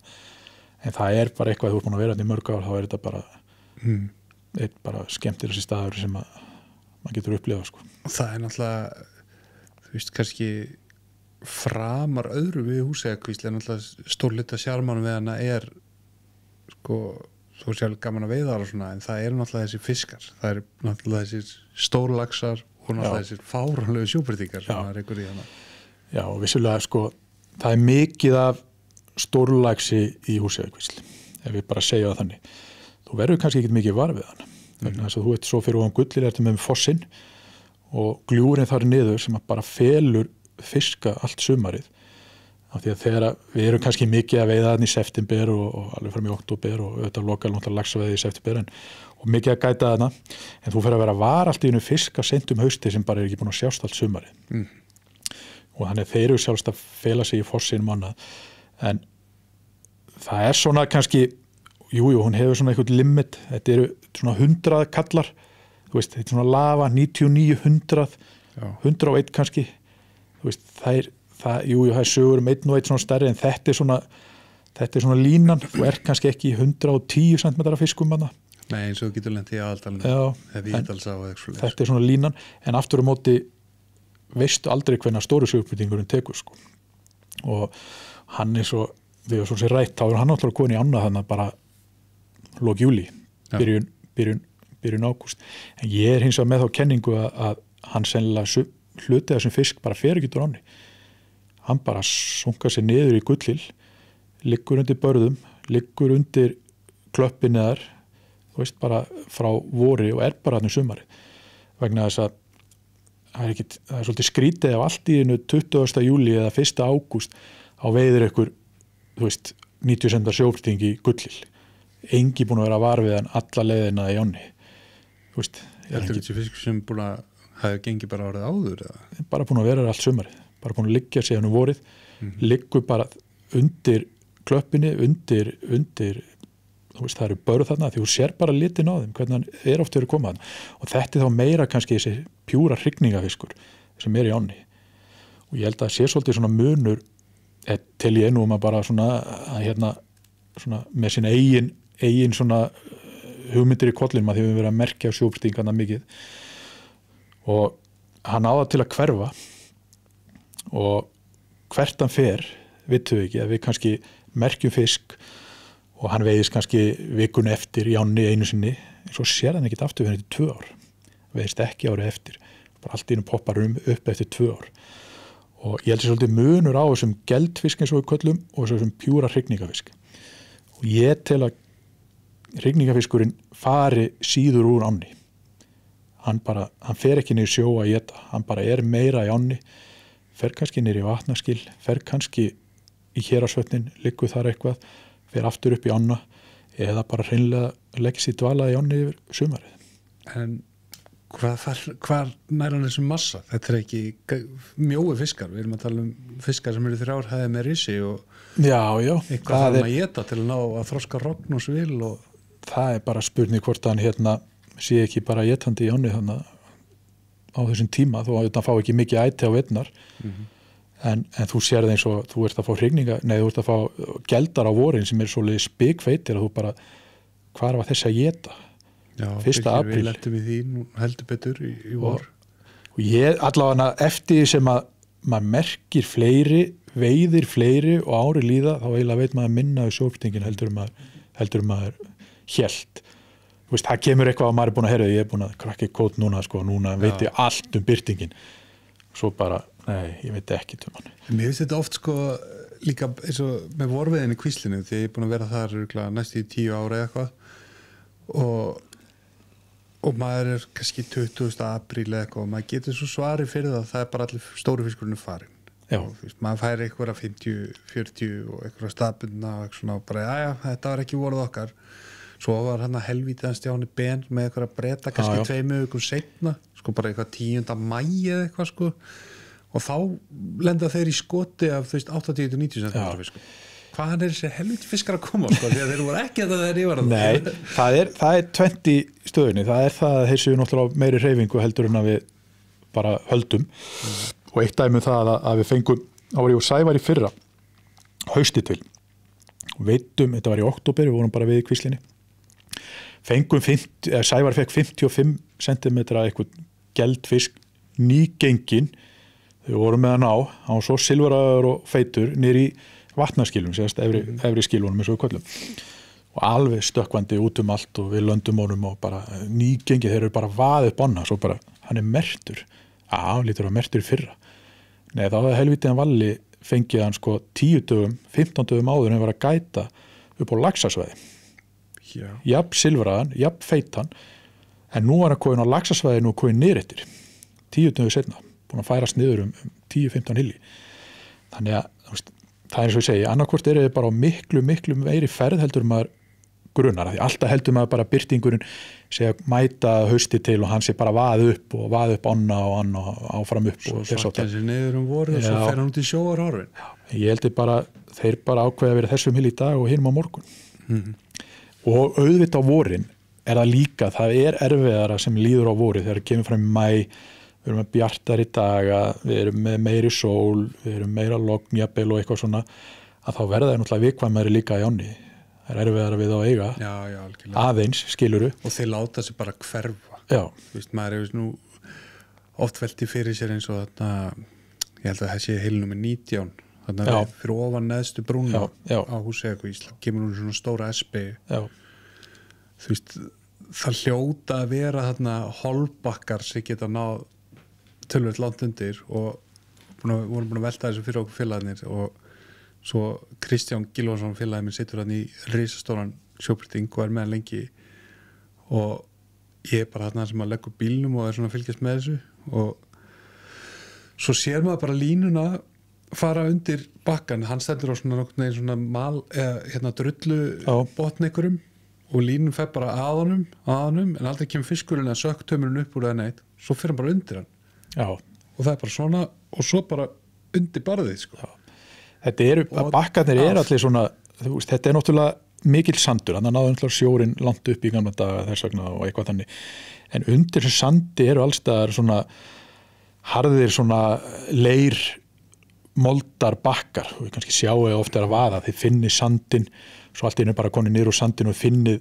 fastland undir ykkur og það eru holbakkar undir öllu en við sáum svo vel og við veitum Sævar veitum hann fisk með mér og voru upp í Gullil fyrir nokkrum árum þá vorum við búin að sjá alltaf fisk á einu stað á móti okkur hann stóð á klöppinni búin að vera í marga dag alltaf á sama staðnum og sást alltaf sporðin og afturhendan á hann svo enda með að Sævar situr í hann búin að spila hann í svolítinn tíma og klukktíma og við erum búin að vera komið, við erum búin að landa og við erum búin að sjá fiskinn.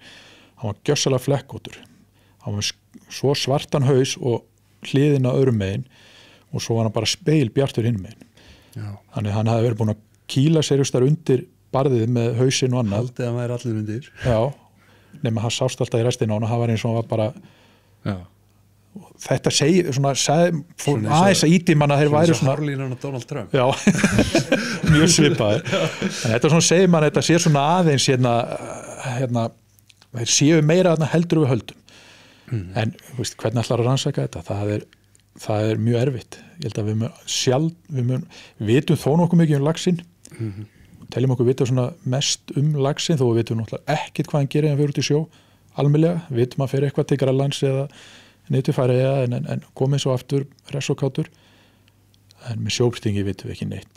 Það er mitt Var það ekki bara hendinum kafara núni?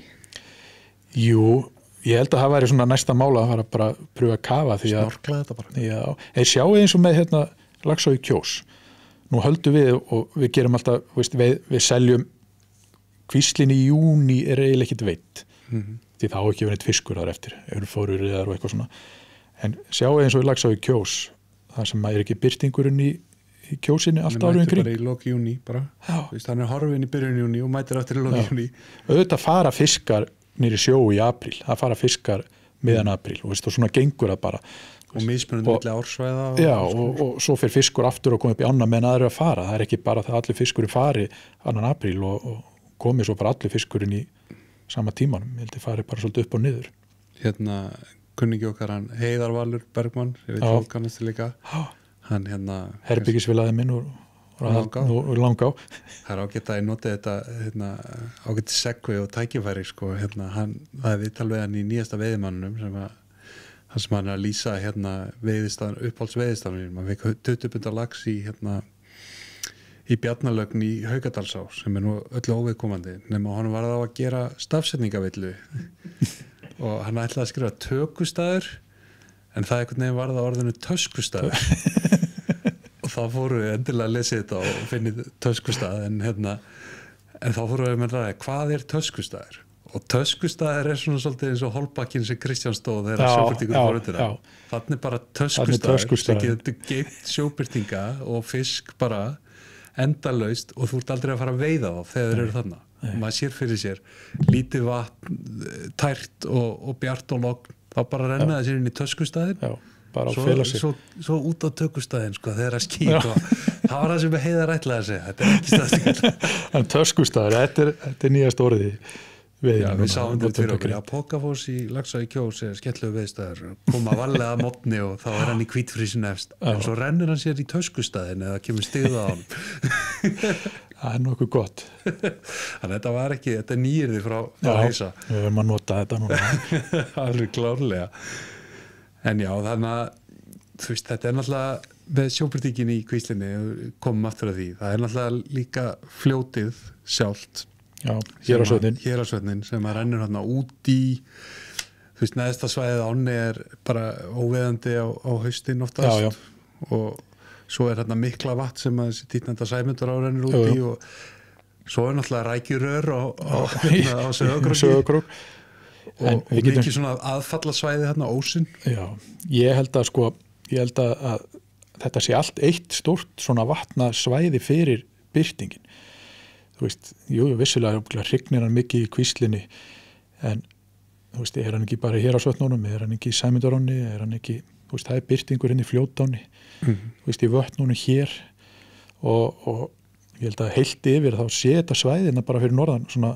gott uppeldissvæði fyrir bara birtingin í heilsinni það er ekki bara hann er ekki bara í kvíslinni það er ekki bara það að Húseyjarkvíslin bara það er líka bara fiskar sem að búa í Hérarsvötnunum ábyggilega bara verið þar og vera þar en óveiðanlegt yfirleitt vegna þess að þau eru náttúrulega bara jökulfljót og ekkert við eiga og kannski bara er það líka að hjálpa stofnunum mikið þarna er hann bara og þarna fær hann verið í friði og enginn sem getur átt við hann eða nennir eiga við hann Ég fór nokkur ári svona með henni en þá skjóta komst að það var ekki að stunda við að sleppa í því þá fór ég gæsaveiði í Hegranesi sem er þarna á milli Hérarsvatnanna tveggja og þá var bóndin einhvern tímann að skutla okkur á svona einhver drullavegurinn og hann var að skutla okkur og sátum í traktorskóplunni hjá honum og fara með gerðugæsnar og þetta niður á tún og það eru svona djúpir skurðir öll þessi tún hjá hann þetta náttúrulega svona hálfgett fenja svæði á köflum svo verið að spurja hann ekki fiskur í þessu eða eru veitt í þessu já, mér vantar í soði maður hendi ég bara út neti og þá er ég komið bara fullt á örri að bleikju og sjóbyrting og lax og þannig að Þetta er náttúrulega mikil matakista og var bara þetta náttúrulega matakista þetta bara áður fyrir að veiða sér í soðið en það er náttúrulega bara allir hættir að sér að neta við þetta er einn og einn sem er eitthvað að ná sér í mat og jú, maður pyrra sig yfir þessu annan klukktíman og svo bara hvað er maður eldast við þetta þetta er eitthvað þetta mun hætta hvað sem er fyrir rest og þetta er þetta réttindi þeirra líka við getum ekki bara að koma inn sem stanguðumenn og bara við kjaft og sagt allt og auðvitað viljum við það við viljum halda stofnunum bæði birting og laxi uppi og Valli er náttúrulega búin að vera duglegur því í kvíslinni að byggja þetta upp en það sama Valli mitt sagði við mig að eitthvað bóndi sem leggur kannski tvis á net og tekur 10 sjóbyrtinga yfir einu svona ári það fara eitthvað að reyna að breyta hans skoðun og eitthvað það fyrir ómikil orkið og þú endar ekki á að breyta hans skoðun nokkuð skapaðan hlut og þú ferði hann upp á mótið þér og svona það er bara verra þú voru að vikta kost og galla en það má svona aðeins böggast í honum og reyna að fá það á rétta leveli sjálfsög en auðvitað þarf alltaf að reyna allt en Valli er búin að gera þarna helviti góða hluti því að ég man bara eftir þegar maður var eins og kom í byrjun að maður var að veiða í kvíslinni ég fekk nú fyrsta laxinn þarna á Silungasvæðinu á einhverja spúnstöng einn dróðan á bakinu upp til að landónum og svona þótti bara algjör kraftaverk en það er magna hvað kvíslinn er búin að hvað hann er orðinn á þessum tíma algjörlega og svo það var svona seinna sem að fór svo að ég byrja ekkert með Valla kannski fyrir svona bara 2014 þú veist að veiða með honum maður náttúrulega kaupa hann veiðleyfi og með honum í kringum þetta en svona 2014 svona cirka eða fyrir þá svona fer ég að veiða með honum og hann er þrjusu veiðmaður já, það er ljóst en hann kann ekkert að keyra ekki neitt og ég veit ekki, það eru ófá skiptin sem hann er búin að hringi í mann og maður er að keyra því að hann er fastur á vaðinu þarna eða hon í þessum hil eða spólandi á bakkanum og eitthvað svona þannig maður er yfirleitt bjargar hún menn maður er að það geta erfað það við hana því að hann er búin að kenna manni svo margt í veiðinni Já, ég var með þessu heppina svona þegar ég er að byrja að veiða já, nú eiginlega bara sagði mér að byrja að veiða upp fyrir mig í Laxá og sýtti mér svona helst tökin á því þannig að maður kannski fyrirgefur honum maður fastur út í skurðið Já, þetta trufla maður samt að vera maður er kannski að voru fréttirnar og eitthvað að gera og hann að ringja og maður er að bruna í kvelli og redda honum út af eitthvað þegar hann gleymd að sitja í fjórhjóladrifi bara fastur spólandi afturdrifinu eða eitthvað Það eru svo slæm Já, en hann er bara svona, við breytum honum ekkert Nei En mér langar aðeins að snerta aftur á á Hölkná í Þistilfirði þetta er litla á hann í Þistilfirði og ég keypti, var búið þarna að veiða einhvern tímann fyrir nokkrum mánuðum síðan og keypti veiðilega elvari og maður hefði samt ekki alveg gert sig grein fyrir því að litla áni Þistilfirði er samt alveg á það er kraftur í þessu og það veitir ekkit af svitstöng á köflum en hún hefur samt svona mátt bera bara sitt fegur og líka hvernig sjáum við framtíðina með Hölkná? Sko við erum bara halda áfram þessu, við erum með svona ræktunar starfaðins í ánni og það er að við erum að taka í klak og grafa hrogn og reyna að rækta hana upp fyrir hann foss og erum við að sleppa og erum svona að reyna allt sem við getum til að halda áfram að maður vill hafa þetta svona góða 200 lax á Algjörlega þetta eru 2 stangir, 200 laxar þetta væri alveg bara præmu komin í þetta við vorum komni mjög nálætti fyrir 2 árum þá vorum við 180 laxum og búin að vera liftinu upp svo kom bara 2 léleg ár núna sem er svo sem á landvísu og hún kannski bara fellur í samræmi við fjölda veittara laxa svona, það var allar þessar átuttu niður og þessi rafsuðu sól náttúrulega sem hefur verið talað ítrekka í þessum þætti á þessu svæði í sumar en við ætlum allavega að halda áfram að reyna kominu í í gang og vonandi ef að svona í framtíðin ef við erum að grafa Roggfjörð og Foss og ef að það tekst þá getum við kannski reynda að opna fossinn og bæta við einni stöng og fleiri svæðum þar fyrir ofan. Hvað myndi það opna ef að fossinn er þið svona fleigaður? Það eru 8 kílómetrar í viðbót, 20-25 veiðistæðir, flottir stæðir. Eða þá að við höldum bara áfram með 2 stangir og erum bara með fleiri staði og meira aksjón, meira líf. Það er ekkit endilega það að maður þurfa alltaf að bæta við stöngum. Nei. En þú vilt kannski möguleikan og þegar þú ert að selja hollum eða einhverju að þið vantar þetta svona að geta verið með, söluvænna að vera með eina stöng í viðbót. Ég meina það verður kannski ekki vitlaust fyrir, mér bara datt þetta í hugi, kannski bara í ykkur rugli en að selja 2 stangi með veiðhúsinu upp á fossi og svo kannski þetta skjótast á þyrlunum með eina stöng upp út eplum. Já. Og svo er það ennþá fyrir ofan, þó svo við sem ekki með það að það er urriði upp á fjalli eins og maður kallar upp á heiði. En það tekur maður núna á 3. tíma og ætlar að fara að keyra á bíl frá veiðhúsinu frá okkur. Hefur eitthvað kíkt á þetta? Ég er búin að keyra einu sinni upp og skoða þetta og ná við nokkur urriða. Ég vissi Elvar fyrir þess var búin að fara nokkur sem upp og svona fleiri. En þetta er mikið ferðalag og það er svo sem bara semja við landeigundar en maður ætla að fara að kíkja þarna. Svona svipuðum slóðum og það sem ekki skúla fór með í sporðarköstum. En hann keyrði upp úr Hafralóns, en keyrði upp úr Vopnafjörðum ekki til að fara í Hafralónslánu. Já, þetta er svona svipuðum slóðum. Og vænt fiskur og... Já, vænir hann að fiskar en þú veist, þetta er samt svona erfitt að ætla að fara með eitthvað upp og eins og fyrir okkur að fara fá kannski einhvern útlending hérna til landsins til að fara með hann upp, til að fara að selja honum með einhverja frábæra háfjalla veiði og vera samt í einhverju svona tilhörnastar sem veist ekki hvort þú fáið fisk eða ekki og svona. Já, þú þurftir að fá bara einhverja ævintýramenn að fara og mappa þetta þess. Já. Er þetta ekki líka alveg svakalegt labb? Jú, þetta er mikið labb. Ég farið upp í Hafralónsdótið, þetta var rosa labb, sko. En svo má maður kannski ekkert, maður það náttúrulega passa sig að ef maður ræðir þetta mikið þá sjá náttúrulega kannski bændinni bara dollaramerkinu í augunum og svona. Einmitt. Kannski betra að hafa þetta bara ósnert og fá að skreppa einstöku sinnum. Það er einhverju gæjar og Þórsöfn að bölva okkur núna. Kemur að tala þetta. Já, hvað er þetta að fara? Hvernig ætla að láta alla vita þessu og svona. Já, en svo er það. En þetta er náttúrulega bara mörg, þú veist, þetta er ekki bara þarna, þetta er náttúrulega bara allstæðir í kringum okkur það sem eru einhver urriðar og flotti fiskar upp á hálendi en það er bara að finna það. En það má líka kannski bara hafa í huga, þú veist, fyrir veiðmenn sem búa á Íslandi, þú veist, það sem að, þú veist, jú, það sem að maður er að röflum og er dýrt, en alltaf það sem er líka aðgengi að og auðvelt að komast. Já. Ef einhver er tilbúin að leggja á sig og jafnvel svo í tjaldi, þá er nú bara ævintýrin upp á næstu heiði, sko. Já. Þú veist, menn megi ekki halda bara að þessi, sko, fjallaveiði, þú veist, þú getur selt ykkur á stöngu á 100 skall daginn, sko, og það er ásókn í það, sko. Það er ekki þannig. Það þarf þá að byggjast upp og fungera og virka, sko, að hún gerir það. Og ég vil leita þannig að menninni sem með peninga til að borga á þetta eru gamlir og nenni ekki að labba. Já, ég meina að þú veist, ég tók hérna útlendinga og ég plataði til að fara upp til Arnarvatnsheiði og við flugum á þyrlunni og þetta var, ég man ekki hvort við vorum í Draugunum fyrir á Vatnsdalsá eða hvar við ætlum að vera, Víðidalsána, en það er upp frá. Og ég leyfi og keypti veiðleyfi þarna og ætlaði nú heldur betur að láta að fara í einhverja stórbleikjur og svona. Þetta er 3-4 tíma og við vorum ekki búin að sjá fisk og ég var alveg að verða eins og bafi hann þarna. Ég fór að reyna að telja eitthvað að það væri hæðu í landinu og reyna að bjarga mér út úr þessu.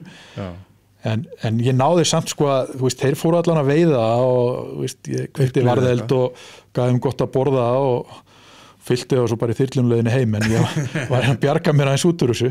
En þetta getur alveg komið fyrir líka, sko. Það er ekki alltaf bara að setja ykkur mókvið og gangi allt vel, sko. Og svo er líka það, sko, það er kannski auðveldara að fara með einhvern í fljóta og við að nýgengna sjóbleikju heldur en einhvern stikkan staðbundin urriða sem er kannski að halda stöngu fyrst skipti, sko. Já, það er ekki hægt að líka því saman. En það ferðu, eins og ég hef nú sagt við ykkur, þegar við allar í fljótana, hún er náttúrulega, hún er erfið, getur erfitt að veiða hana, en hún er samt svona þægilegt aðgengi og hún er bara vistór, þetta er náttúrulega ekki fljót og ef þú svona aðeins veist hvað fiskurinn er, þá getur eiginlega farið með svona hvert sem er, lætur hann bara hafa góða tvíendu, svona góða 15 stöng og lætur hann bara taka 3 metr út og svo bara kasta nokkuð köst og láta reka og henda með að teku fiskur. Bara réttið þeim sem reyn. Já, en svo þarf kannski sáum sami að landa fisknum líka og það... Og flækist máli. Við veitum alveg hvernig það er. Já. Það er ekki alltaf gott. En nú veiður eitthvað sjálfur, Steini, en þá vona ég. Já. Það eru margir sem gleyma sér í þessum bransa og gleyma að rækta sitt eigið áhugamál. Sko, já, við eigum allavega, það er svona minna, en við eigum okkar félagarnir í Kvíslinni og þau eru bara alltaf. Það er 2 laxaveiðihól í júlí og í ágúst. Við erum búin að sleppa septemberhólinu þarna seint og við förum í eitt vorhól. En svo er ég svona bara að detta inn í veiði hér og þar. Veist, ég get eiginlega ekki verið að bóka með eitthvað að panta í öllum þessum ámán sumurinn fullt vegna sem maður veit ekki hvort maður sé að vinna, þurfa að vinna eða annað. Ég freka ferð þá bara með stuttu fyrir var að maður dettur upp eitthvað. Og hvort það sé í Blöndu eða... Þú ert nú líka að djöflastátt sem maður í maí í Húsakvíslinn kannski er svona eftirspurnin eftir leyfum með farin að dala. Það er svona að segja sko, fiskurinn er hann ennþá í maí og þegar maður bara röltir og nennir að vera að veiða þarna, maður er oft fá flotta fiska bara síðast í maí og ég nota bara þessa tíma oft líka dunda bara þarna í röldaustar einn og veiða í miðan maí og lok maí og þá er maður alveg góður svona fram í júní.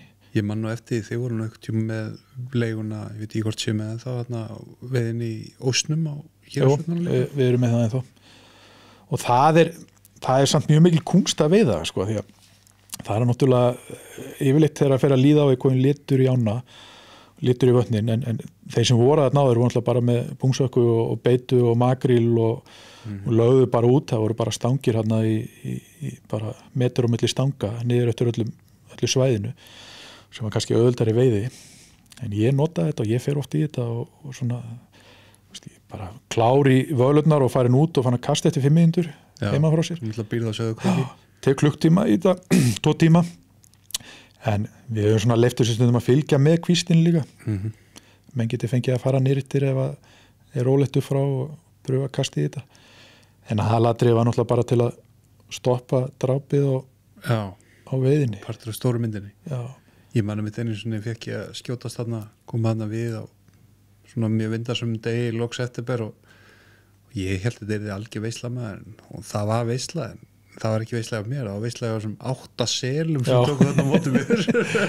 Þeir eru þarna hressir stundum en það finnst að fer upp sko, þetta er ekki allt byrtingur það er svolítið að síld sko sem fer alveg upp fyrir neðstu brúna sko. Já, bara síld. Já, þannig að þú ef þú fer að veiða og fær oft svona í júní þá færðu síld þarna og svona skemmtilegt. Þú veit síld á flug. Já. Og það er alveg töff sko, smá svona kvikindi en þú er að, ég nú ekki fengið þorska en eitt hanni. Það er náttúrulega bara legendary að fá síld á flug á Íslandi sko.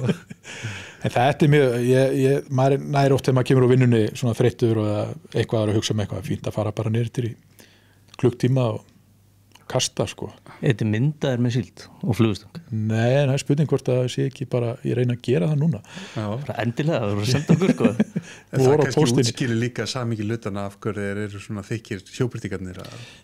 Ég hef að sé mjög mikið að ætið hana, fá mjög mikið að geta og þeir fá líka sko, ég veit ekki, við hefum kannski ekki séð það en til dæmis eins og þeirra og vorin þeirra leysingar eru að þá er náttúrulega bara fjaran alveg inn í bryggjakróknum og langt út er svo litað að það er bara þú veist, þó er allir að fara með eitthvað agna að fara að veiða þarna á bát eða gera eitthvað, jú, vissulega færið einhvað en þeir eru svolítið í svona miklu skjóli þeir fá frið veist, það er ekkit sjálfgefið þó þú farið á bát eða standir í fjörunni eða veiðir hjá rörunni með rækjunni að þú fáir fiska vegna þess að þeir bara veist, þeir sjá, jú, þeir finna líkt að ætið og eitthvað þannig það eru svona aromatísk beita eitthvað sem þeir geta runnið á lyktina og vissulega veðist þarna fiskar að fólk er náttúrulega allt ekkit fíbl það veit alveg að eru fiskar þarna og er búið að veiða fiska í fjörunni 100 ára á Sauðárkrók þannig að það er ekki, þetta sé eitthvað bara var að byrja fyrir 2 árum. Já, menn er að draga spæni þarna á bátum og og þetta pirrar mann alltaf mikið að sjá þá menn koma á bátum fram og tilbaka 5 metra frá ströndinni og vera tínu upp byrtinga og taka en það bara eins og maður segir oft, þetta er partur af þessu kannski bara. Berjast við vindmyllur, það ætla að fara í alla slægi. Já, og mikið, reyna að einbeita sig bara af ykkur öðru, að rekta ána upp. Steinir, var að gleyma ykkur sem þið langa að koma að? Nei, nú var ég allan að búin að setja eitthvað út á Elvar og Valla. Já, lykilatri. Það var lykilatri, það var að gera það. En nei, það var svo sem kannski ekkit svona sem ég man eftir í fljótu bragði, sko. Birkir? Ég er með eitthvað svona pælingu, við erum ekkert búin að tala þetta senstu 3, 4, 5 þætti. Þetta er kannski ekkit vinsælt topic, en bara eins og áinn hérna og svona, ég að sjá eitthvað hnúðlagsi eins og í fyrra. Heyrðu, ég held að við höfum eins og áinn hérna hefði veist 1 í Fljótáni, 1 eða 2 og það var eins í Kvíslinni, þetta voru 1 eða 2. Það var ekki meira en það. Og þetta hefur skeð svona bara, eins og við vitið, við veist hvað 10 ár síðan að við fórum kannski að sjá hnúðlags fyrst inn á Íslandi eða einhverju svona, veist, að poppa upp. Og þetta hefur svona verið magni, 1, 2 sem menn hafa verið að fá og sjá, en annars eru ekki. Eru ekki komist þetta vestarlega? Nei, það er ekki að sprengja á Norðausturlandi og svona ringin einhvern veginn. En ég held að við höfum ekki fengið 1 í Hölknáni í sumar. Í alvörunni? Já. En það hefði kannski bætt veðutölunar ef við haft allavega svona veitt svona 30-40 núlagsa. En nei, við fengum, það var bara engin held ég sem veitist þar. Það er eiginlega alveg magna hvað þessi kvikindi verðast velja detta bara inn í sumar átnar og bara massífum bunga, sko. Já, þetta er nú eitthvað sem við þurfum að fara að klóra okkur í haustum yfir næstu árin líklega. Já, en svo jú, ef maður vil segja eitthvað, kannski bara, þú veist, maður þakka kannski bara, þú veist, tækifærinu sem maður fékk við að fá vinnu hérna á Deplum og að fá að vera í kringum það sem maður hefur gaman af, þú veist, fá að vera í kringum veiðina, alltaf að pröfa eitthvað nýtt. Já. Þú veist, fara með fólk þangað, pröfa þessa á, vera í þessu. Jú, vissulega stundu fær maður, ég segi ekki skammir, en maður fær stundum, veist, þetta gekk ekki nóg vel í dag og þá veit maður að maður þarf að sparka í sig og láta þetta ganga betur á morgun og þeir svona, ég segi ekki gefa mér lausan tauminn, sko, alveg, en þeir treysta mann alveg í því sem maður er að gera, sko, þannig að maður svona fær tækifæri til að testa og pröfa og endilega finna eitthvað nýtt og komi það ef það virkar og Já, það er ljóst einhvern veginn að öllum aðbúna hérna við sitjum hérna í hljóðverinu sem að heyra undir Depla. Þetta er nú bara eitthvað flottsta hljóðver á landinu en hérna einmitt að svona, þú veist, ef það kemur góð hugmynd þá er augljóst að það er sett power og svona backup í að keyra það alla leið. Já, og maður er eiginlega freka skotið niður ef maður kemur ekki með hugmyndina, sko. Þú veist, þeir vilja, og við notum allskins kerfi til að ræða hugmyndir og stundum er að bara ræddari þraula og það er bara við sjáum fram að það, veist, þetta er ekki eitthvað sem við ætlum að gera og þú veist, nákvæmlega svo með einhverjar leigur og ám og svona, sko, þú veist, eru við að fara að leiða eitthvað meira? Veist, nei, ekki eins og staðan er á Íslandi, en þú veist, vissulega er umræður oft í gangi hitt og þetta. Við bara, þetta borgar sig ekki að fara í allt þetta, þú veist, kaupum bara freka veiðilega þessum og höldum bara áfram sem að gera Þannig að ef þú kemur réttu hugmyndina þá er, þú veist, þá er þetta að taka í gikkinu á henni. Já, og við viljum ekki, af því að við viljum heldur ekki, veist, við ætlum ekki að vera ykkur óeinsælir á Íslandi af því að við séum eitthvað að ráðast inn í hitt og þetta en auðvitað við í business.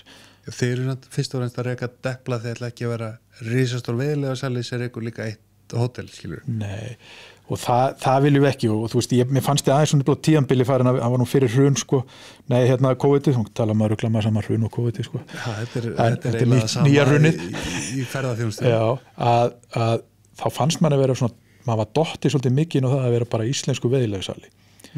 Þú veist, það var svo mikið að vera, útlendingarnir voru farnir í svo margt, þeir voru ekki bara í einhverju stangveiði, þú veist, þeir voru bara í að hjóla og leik sér og maður var inn að koma veiðilegunum út á Íslandi og maður bara, hvað er ég að selja ykkur veiðilegi með, þú veist, 10-15% hagnaði eða 5% eða whatever, skiluru, þú veist, við erum ekkert í þessum business, þú veist, en vissulega viljum við alla með en það er svona, maður er svona að trekkja þetta eins í gang aftur og vonandi allavega gerist það núna, allavega er eftirspurn núna á útlendingarnir eru æstir, ekki bara hjá okkur, þú veist, maður finnur það bara hvað svona, það er spenna að fara að ferðast og gera eitthvað skemmtilegt. Já, mikil spenna en það er svona fljóttina en svona, maður heldur ofta að það sé svo mikið af útlending það sé svo mikið af veiðimönnum í heiminum, útlendingum, en þeir eru mjög fáir og við erum með góðan sölu yfirmann yfir veiðunum úti sem var hjá öðru fyrirtæki og hjá okkur núna og maður fór svona að ræða við hann hvað mörg prósent eru svona alvöru veiðimenn sko sem að vilja koma. Við höfum fullt af ríkuliði sem vilja koma og pröfa að veiða en þeir bara veit ekkert veiði. En hver eru þessir alvöru veiðimenn í heiminum sem eru til í að ferðast og fara að veiða? Það er svo vissulega þú ert bara gæt, þú ert bara að segja, þessi eru annað hérna, eru hér og þú hefur bara ekkert áhyggjur að því að hann kastar og hann strýpar sjálfur og skiptir flugu og þetta eru bara mjög fá prósent í heiminum. Og ef við tökum þetta aðeins lengra þessu umræðu, sko, þú veist, það sem þið eru að gera og fleiri eru að gera og fólk eru að kvarta yfir að kalla þetta hótelveiði og svona, þú veist, það er mjög mikið til að veiðimönnum og það er mjög mikið til að veiðimönnum tilbúin að eyða 100 skall í dag í veiði. En þegar þú ert farin að tala sko að gætin 80 skall og veiðilegði 200 skall og allt þetta, það minnkar alltaf mengið og þetta búlsæði mengið sem allir er að reyna að fá eru kannski bara 3.500-4.000 manns í heiminum. Já. Og þá þarftu kannski vænlegra til að stækka mengið að markaðsetja þetta mitt sem einhverja heildar náttúruupplifun með veiði. Skilur, þá ertu komið fullt af ríku liði sem getur kannski leikt sér einhverja svona aðstöðu og við fórum að veiða en við fórum líka í hvalaskoðun og skíði. Nákvæmlega. Og þú veist, af því að við getum sagt svona hvort sé það sé okkur eða það sé að koma einhverjir að veiða í langa ásónum með eitthvað útlendingar, þetta sé $3,000-4,000 dagurinn. Þú veist, og þetta eru mjög fá prósent. Margir eru bara til að borga $500 á dag og vera bara sjálfur með bakpokan og fara að veiða.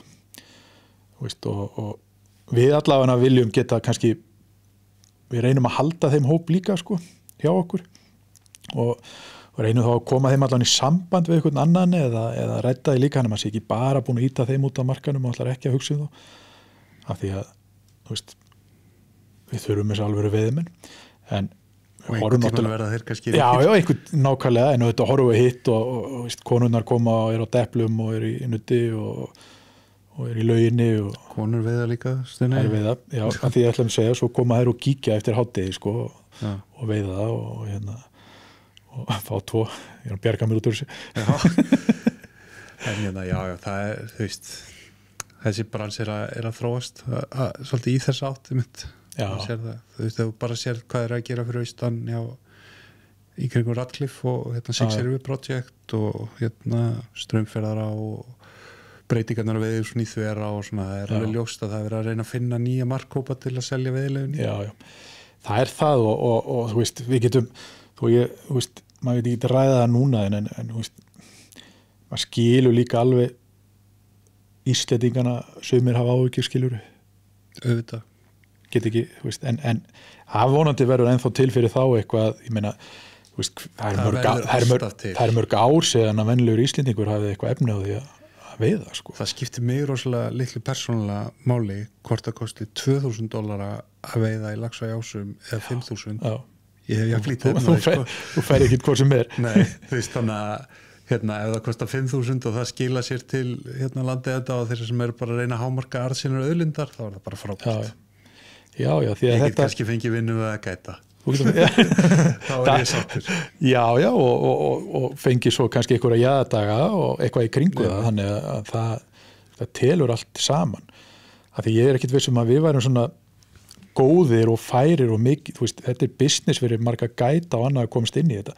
Væri náttúrulega bara ennþá í sama eins og þetta var bara þessi voru bara Íslendingar að veiða. Þú veist, þá kannski væri ekki til gætar og það væri ekki til þessi flottu veiðhús og það væri ekki til þessi þjónustu á ferðarhúsinu sem við erum að byggja upp hérna á Íslandi.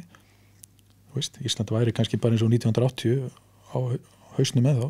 Já. Ég er ekki að segja sér allt veiðin eða þakka en ég meina að þetta er Við erum elsta svona grein ferðarþjónustunnar kannski á Íslandi miklu leyti. Ég hugsa það.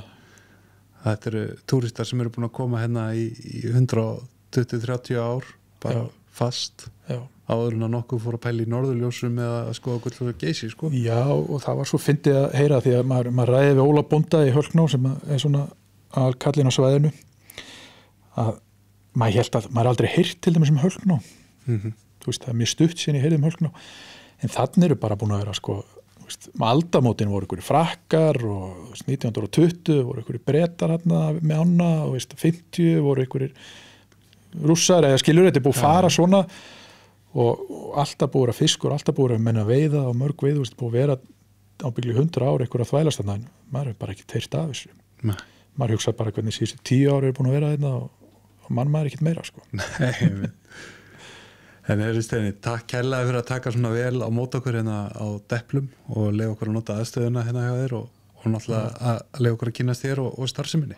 Bara takk fyrir komuna og bara njótið.